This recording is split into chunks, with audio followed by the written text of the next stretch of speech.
Ayting, sevgi gunohmi? Nega yurak sevsa ham chekana. Seni sevdim jim yuragim bilan, tunlar o'tdi dardli xayollar bilan. Ko'zlaringda topgandim jannatni, endi esa yashayapman hijronni. Qo'llaringni ushlash orzu bo'ldi, kulganing ham endi armon bo'ldi. Men yomonmasdim sevganim uchun, nega taqdir ayirdi bizni bugun? Sevgi gunoh ayni ayt menga, nega yig'layman har kecha? Yurak sevsa nega azob bor, nega ayriliq bunchalar zo'r? Sevgi gunohmi aytchi jonim, sensiz qorong'u bo'ldi dunyom.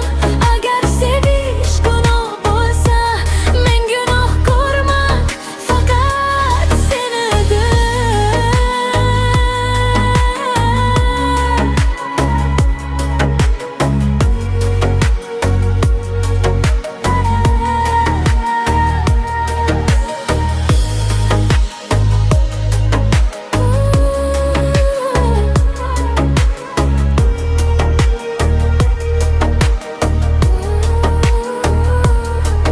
Yomg'ir yog'ar derazam sari, eslatadi eski xotiralarni. Birga yurgan ko'chalar jimdi, sensiz yuragim hali ham siniqdir. Do'stlar unut deydi har kuni, lekin unutolmayman sevgini.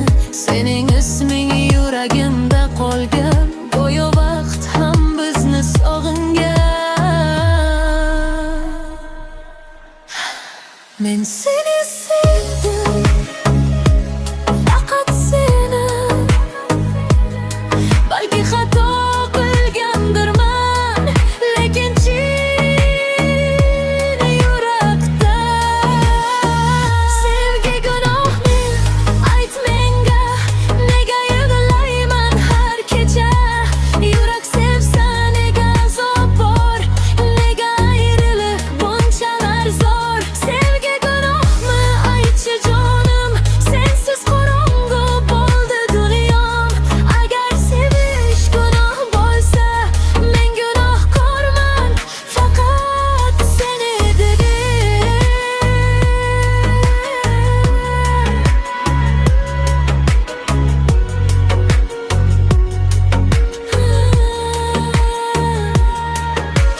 Sevgi gunohmi ayt menga,